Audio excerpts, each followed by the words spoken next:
तो हेलो दोस्तों, नमस्कार दोस्तों, स्वागत है एक बार फिर से आपके अपने YouTube चैनल पर। क्योंकि आज की वीडियो में बताने वाला हूं मैं आप लोगों को पीएम आवास योजना के बारे में। प्रधानमंत्री ग्रामीण आवास योजना का जो सर्वे 2025 का चालू हो गया है, उसके बारे में आप लोगों को मैं जानकारी देना चाहता हूं, जो इस वीडियो के माध्यम से आपको मिलेगी। आपको पता चलेगा कौन कौन इसका लाभ ले पाएगा, किसको लाभ मिलेगा, किसको नहीं मिलेगा, को इसके पात्र हैं, कौन नहीं है, कितने रुपए आएंगे, इसकी प्रोसेस क्या है, आवेदन आप कैसे करें, कौन कौन से डॉक्यूमेंट्स लगेंगे, कागज लगेंगे, ये सब आपको जानना है। और ये सब जानने के लिए आपको वीडियो के अंत तक बना रहना है। और ये सब जानने से पहले आपने अभी तक मेरे चैनल को सब्सक्राइब नहीं किया है तो चैनल को सब्सक्राइब कीजिए, बेल आइकन दबाइए, जिससे सबसे पहले नोटिफिकेशन आपके पास पहुंचे। जो भी मैं वीडियो अपलोड करूं तो आपके पास नोटिफिकेशन पहुंचे और आप उसका लाभ ले पाए। क्योंकि इस चैनल पर आपको सरकार के द्वारा प्राइवेट, सरकारी जॉब, कोई योजनाएं हैं, जो भी जिस प्रकार की योजनाएं निकलती हैं जिसका लाभ आप सबसे पहले पा पाएँ, तो आपको इतना काम जरूर करें कि सब्सक्राइब करें, नोटिफिकेशन को बेल आइकन दबाएं तो नोटिफिकेशन आपके पास पहुंचे। तो दोस्तों मैं चलता हूँ आगे और बताता हूँ आप लोगों को फुल डिटेल्स के साथ। जो पात्र नहीं है, जिनको ये आवास नहीं मिल रहा है, उनके बारे में बात करता हूँ। जिनको मिल रहा है उनके बारे में बात करता हूँ। मैं दोनों के बारे में बात, कैटेगरी जो आती है, जिस कैटेगरी में आती है, तो मैं बात करता हूँ कि किन किन श्रेणियों को प्राथमिकता दी गई है, किनको आवास मिलेगा। तो सबसे पहले मैं बात करूँ दोस्तों, तो अनुसूचित जनजाति, अनुसूचित जाति, यानी जो ST SC में आते हैं उनको ये इसके पात्र होंगे। नंबर 2 की बात करें तो दोस्तों अन्य पिछड़ा वर्ग, क्योंकि ये भी इसमें आते हैं तो इनको भी मिलेगा। OBC में आते हैं। और नंबर 3 की बात करें तो अल्पसंख्यक, यानी मुस्लिम लोगों के लिए। नंबर 4 की बात करें दोस्तों, तो विधवा, विकलांग, वृद्ध। और नंबर 5 की बात करें दोस्तों, तो उन लोगों को मिलेगा जो मजदूरी कर रहे हैं, उनके पास जमीन नहीं है। तो दोस्तों ये 4 लोग, ये 5 लोग हैं जिनको इस श्रेणी में रखा गया है, इनको आवास मिलेगा। अब इन पांचों के अंतर्गत किन को मिलेगा, किन को नहीं मिलेगा, वो भी मैं बात करता हूँ आगे। क्योंकि OBC में तो बहुत से आते हैं और अनुसूचित जनजातियों में भी बहुत से आते हैं। अनुसूचित जाति में बहुत से ऐसे लोग आते हैं कि जो लाखों का कारोबार चला रहे हैं, तो उनको मिलेगा, नहीं मिलेगा।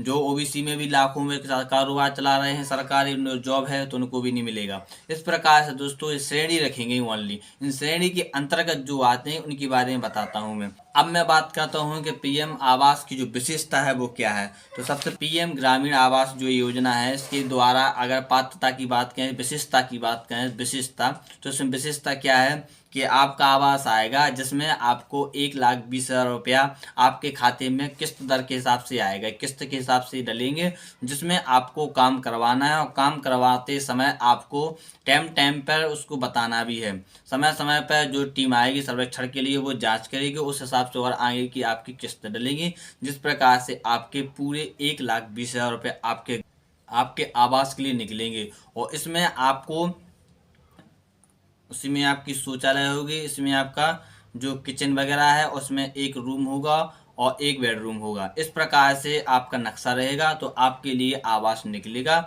इसमें आपकी विशेषता रखी जाएगी। इस योजना के उद्देश्य की बात करें दोस्तों, इस योजना का उद्देश्य है विशेष रूप से गरीब और निम्न आय वर्ग, जिसकी आय बहुत कम है, मतलब आर्थिक स्थिति खराब है, और उन लोगों के मकान प्रदान करना है। इसलिए योजना का लाभ केवल उन्हीं परिवारों को मिलता है जिनकी आर्थिक स्थिति बहुत कमजोर है।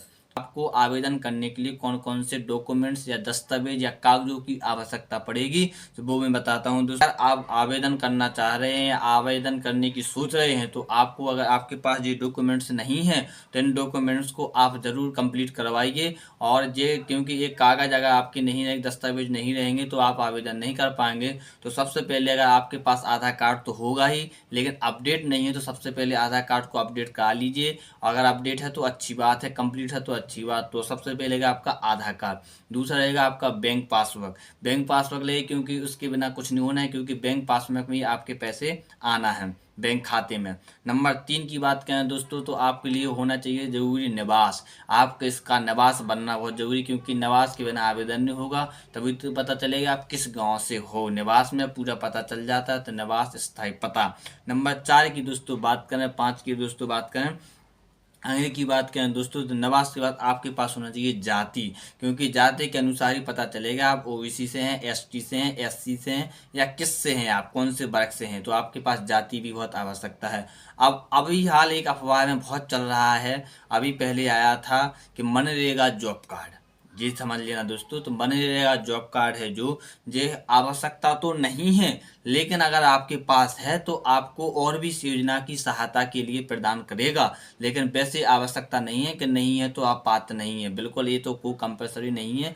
आपका अगर है तो ठीक है और नहीं है तो ठीक है, तो आप पात्र हो सकते हैं। अब आप लेकिन ये जान लीजिए कि कौन कौन से इसके पात्र होंगे, कौन कौन से नहीं होंगे। तो दोस्तों अब बताऊं मैं योग्यता की पात्रता आपके कौन कौन आप इसका आवेदन कर सकते हैं, कौन कौन नहीं कर सकते हैं, किन किन को मिलेगा। तो देखिए दोस्तों, जैसे आवेदन के लिए एक होना चाहिए, कौन कौन सी है, देखो नंबर 1 बेघर परिवार। अगर आपका पास कोई घर नहीं है, ऐसा परिवार है जिनके पास कोई घर नहीं है और वो रह रहे हैं, जीवन व्यापन कर रहे हैं, ऐसे व्यक्तियों के लिए आवास मिलेगा। नंबर 2 की बात करें दोस्तों, तो आपके पास कोई ज़मीन नहीं है, आप मजदूरी कर रहे हैं, तो ऐसे लोगों को घर मिलेगा।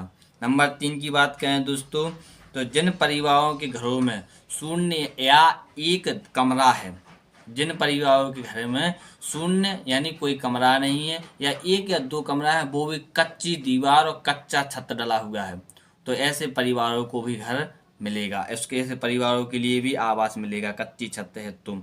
वह परिवार जिसमें लोग दिव्यांग हैं, यानी एक या एक से अधिक लोग दिव्यांग हैं, तो उनके लिए भी आवास मिलेगा, बिल्कुल जरूर मिलेगा। एक बात में आते हैं दोस्तों, ऐसे परिवार जो श्रम करके अपना पेट पालते हैं, ये भी बहुत जरूरी है। आपके गांव में भी ऐसे कई लोग होंगे जो केवल मेहनत या मजदूरी करके अपना पेट पाल रहे हैं, उनके पास ना घर है ना ज़मीन है, तो ऐसे परिवार के लिए भी ये आवास हो की पात्रता है, उनके लिए पक्का मकान मिलेगा, वो भी पात्र रहेंगे। अगर वो नहीं देख पा रहे हैं, वीडियो नहीं समझ पाए इस योजना को, तो कृपया करके आप सहयोग कीजिए, उस व्यक्ति को समझाइए, आगे भी उसको खड़ा कीजिए और वो भी इसका पात्र बन सके। आप एक इंसानियत अपने सामने दिखाइए।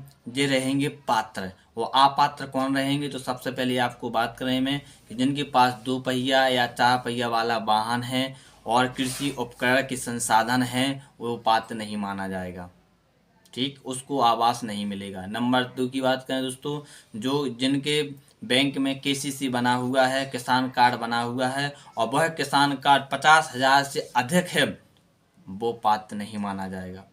ऐसा परिवार जो इनकम टैक्स यानी आयकर, ऐसा परिवार जो भारत सरकार के आय का यानी इनकम टैक्स भरता है, वो पात्र नहीं माना जाएगा। ऐसा परिवार जिनके परिवार में एक या एक से अधिक कोई सरकारी नौकरी करता है, तो वो पात्र नहीं माना जाएगा, उसको आवास नहीं मिलेगा। ऐसा परिवार जिनके परिवार में 2.5 या 2.5 से अधिक एकड़ जमीन है, तो वो इसके पात्र नहीं माना जाएगा। ऐसा परिवार जो पक्के मकान में रह रहा है, जिनका पक्का खुद का मकान है, वो इसके पात्र नहीं माना जाएगा।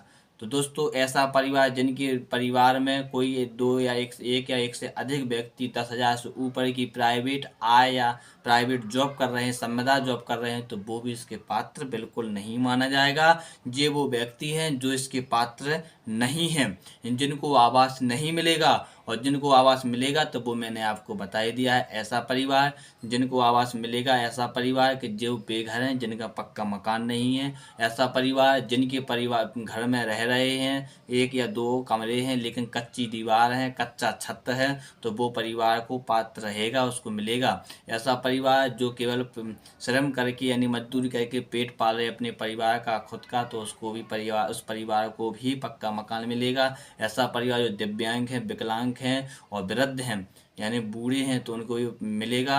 और ऐसा परिवार, ऐसे परिवार में जो विधवा हैं, उनको भी आवास मिलेगा। सरकार की योजना है, ये सर्वे चालू हो रहा है। इस सर्वे के अनुसार 25-24 और 2024-2025 में इसकी सर्वे चालू हो गई है। हर घर जाएंगे, अब सरकारी कर्मचारी जाएंगे, जो हर विभाग के कर्मचारी मिलकर जाएंगे, सबकी सहमति से सर्वेक्षण होगा और जिनके द्वारा ये आपको सरकार में डाटा जाएगा, वहाँ से आपको आवास प्राप्त होगा। अब इसमें आप अगर हैं तो आवेदन कीजिए, नहीं हैं तो दूसरे से करवाइए, उनको ये जानकारी दीजिए और इंसानियत के नाते एक अच्छा कदम उठाइए। और जो व्यक्ति जिनके ऐसे कई वृद्ध ऐसे होते हैं, गरीब परिवार होते हैं जिनके पास ये योजना नहीं पहुंच पाती है, तो उनको भी समझाइए और बताइए और इस योजना का लाभ उन तक पहुंचाइए। ये भी आपका एक अच्छा धर्म, इंसानियत का अच्छा धर्म है जो आप निभाइए। तो दोस्तों वीडियो मैंने बनाई है, ये आप ही के लिए बनाई है। वीडियो अच्छी लगी है तो लाइक कर दें, चैनल को सब्सक्राइब नहीं किया है तो सब्सक्राइब कर दें, बेल आइकन दबाएं, जिससे और भी कई प्रकार की योजनाएं मिलती हैं उनका लाभ आप तक सीधा डायरेक्ट पहुंचे, बिना किसी की सुनते सुनाते हुए आप देखें और समझें और आगे बढ़ें। मिलता हूं अगली वीडियो में, तब तक के लिए जय हिंद, जय भारत।